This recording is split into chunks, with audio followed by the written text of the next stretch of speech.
Kesehatan adalah keadaan sejahtera dari badan, jiwa, dan sosial yang memungkinkan setiap orang hidup produktif secara sosial dan ekonomis. Pemeliharaan kesehatan adalah upaya penanggulangan dan pencegahan gangguan kesehatan yang memerlukan pemeriksaan, pengobatan, dan/atau perawatan termasuk kehamilan dan persalinan. Penyakit adalah suatu keadaan abnormal dari tubuh atau pikiran yang menyebabkan ketidaknyamanan, disfungsi, atau kesukaran terhadap orang yang dipengaruhinya. Jenis penyakit yang diderita oleh manusia sangat beragam. Ada penyakit disebabkan dari dalam tubuh manusia maupun dari luar tubuh manusia seperti kegagalan fungsi organ tubuh, bakteri, kuman, racun, virus, atau keturunan. Penyakit yang umumnya paling sering diderita oleh rakyat Indonesia antara lain adalah diare, dermatitis atau penyakit kulit, demam berdarah, sakit kepala, atau migrain.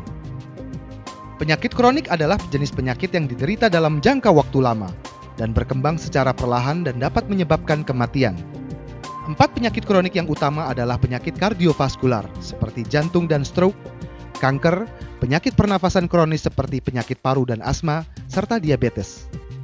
Semua penyakit ini kebanyakan diakibatkan dari lingkungan hidup yang tercemar dan gaya hidup yang tidak sehat. Ada 6 faktor utama yang mempengaruhi kesehatan kita yaitu 1. Air. Air bersih adalah salah satu jenis sumber daya berbasis air yang bermutu baik dan biasa dimanfaatkan oleh manusia untuk dikonsumsi atau dalam melakukan aktivitas mereka sehari-hari, termasuk diantaranya adalah sanitasi. Manfaat air untuk tubuh diantaranya berfungsi untuk menjaga kesegaran, membantu pencernaan, dan mengeluarkan racun. Untuk konsumsi air minum menurut Departemen Kesehatan, syarat-syarat air minum yang baik adalah tidak berasa, tidak berbau, tidak berwarna, dan tidak mengandung logam berat. 2. Udara. Udara di bumi memiliki beberapa unsur yang sangat dibutuhkan oleh kehidupan manusia. Salah satu unsur yang paling penting adalah oksigen. Kita bisa hidup beberapa hari tanpa makanan dan air, tapi tidak dapat hidup selama 4 menit saja tanpa oksigen.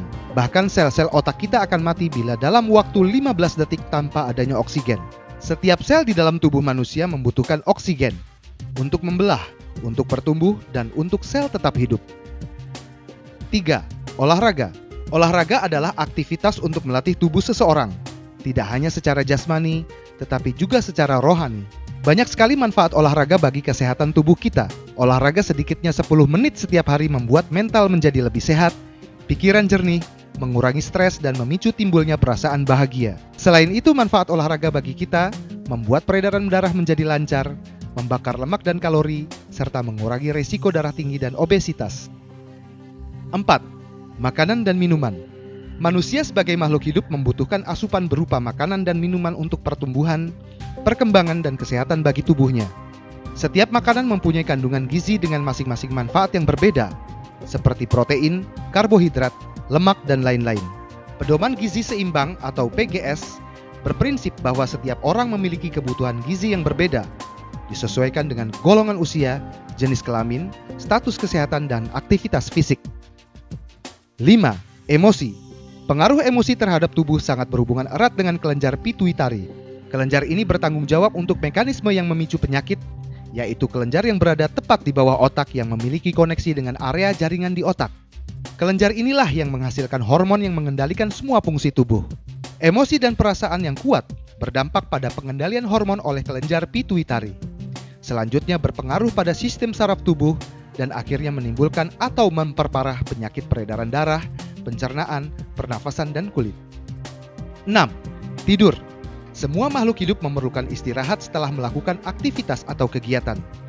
Karena aktivitas tersebut menggunakan jaringan sel hidup, sehingga akan timbul kerusakan pada jaringan tersebut.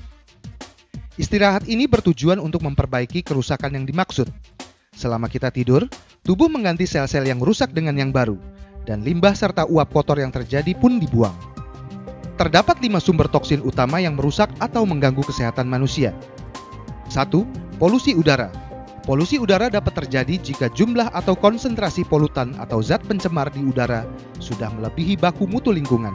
Polusi udara dapat disebabkan karena berbagai hal.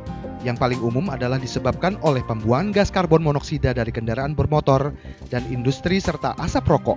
Udara yang telah tercemar dapat menyebabkan berbagai masalah terhadap kesehatan manusia secara langsung, antara lain gangguan saluran pernafasan, bisa menimbulkan penyakit kanker dan jantung, iritasi pada kulit dan mata, serta dapat menyebabkan keterbelakangan mental pada anak.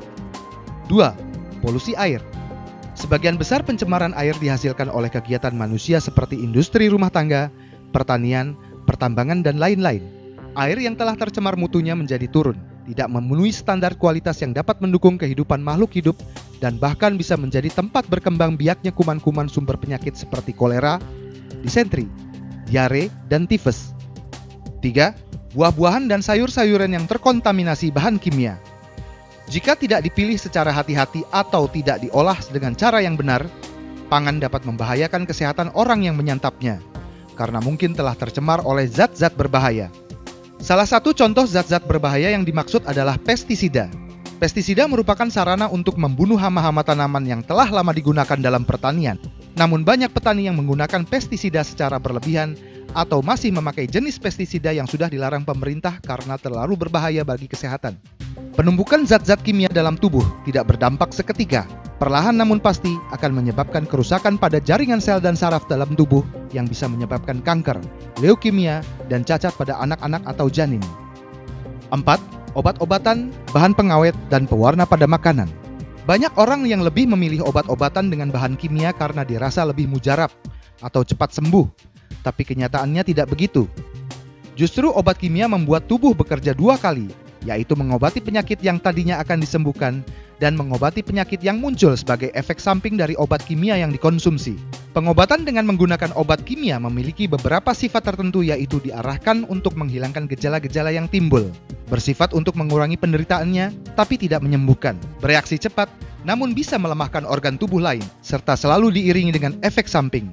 Selain bahan kimia pada obat-obatan, saat ini juga banyak bahan kimia yang digunakan dalam proses pengolahan makanan. Bahan kimia makanan tersebut ditambahkan untuk tujuan meningkatkan cita rasa, menambah ketahanan, maupun memberi efek warna yang menarik pada makanan yang dibuat.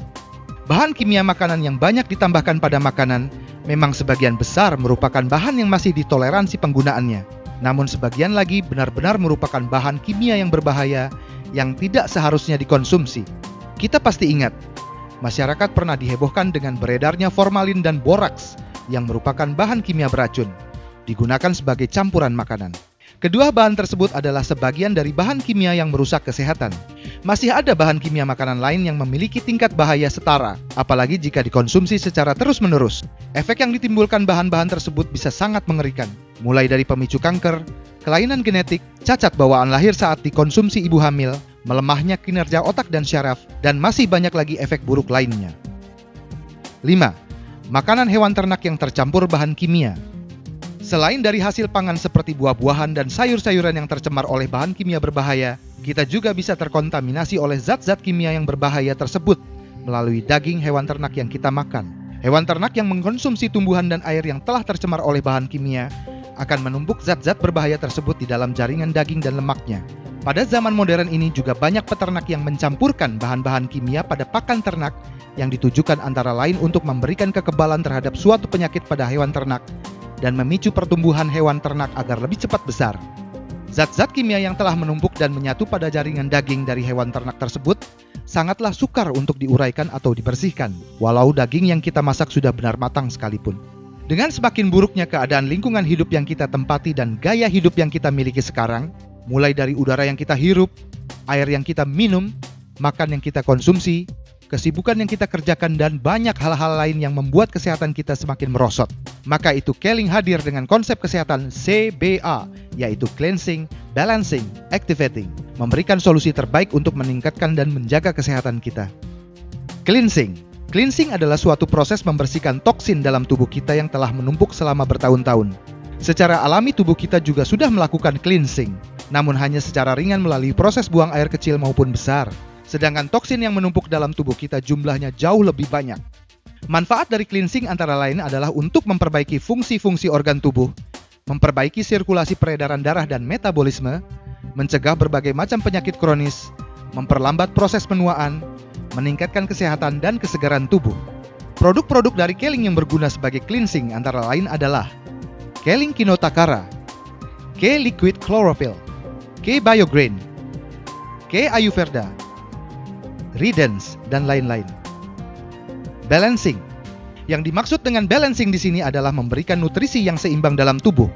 Seperti yang sudah dijelaskan sebelumnya bahwa kebutuhan nutrisi bagi setiap orang berbeda, tergantung dari usia, jenis kelamin, status kesehatan, dan aktivitas fisiknya. Banyak orang yang tidak menyadari pentingnya keseimbangan nutrisi. Padahal dengan nutrisi yang seimbang, maka orang akan bisa beraktivitas dengan lebih baik, tidak mudah terserang penyakit, memaksimalkan pertumbuhan pada anak baik fisik maupun mental, membentuk berat tubuh yang ideal, dan mengurangi resiko kecacatan pada janin. Produk-produk Keling yang berguna sebagai balancing adalah K-Liquid Chlorophyll, K-Liquid Organic Spirulina, K-Omega Squat, Gamat, dan lain-lain. Activating. Proses ini bertujuan mengaktifkan sel-sel tubuh untuk mengoptimalkan penyerapan nutrisi dalam tubuh.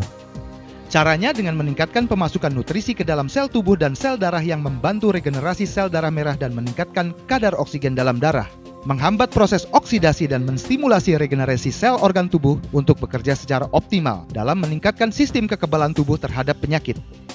Berbagai macam produk-produk Keling yang dapat digunakan sebagai activating antara lain K-Liquid Chlorophyll, K-CG+, K-Ayurveda, Propolis Platinum, K-Sauda VCO, dan lain-lain. Keling berkomitmen dalam menyediakan produk-produk yang revolusioner dan berkualitas. Produk-produk Keling telah meraih berbagai penghargaan internasional, aman dikonsumsi dan digunakan oleh para konsumen.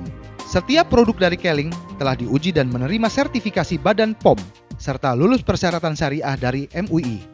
Keling, your truly partner, linking you to a better future.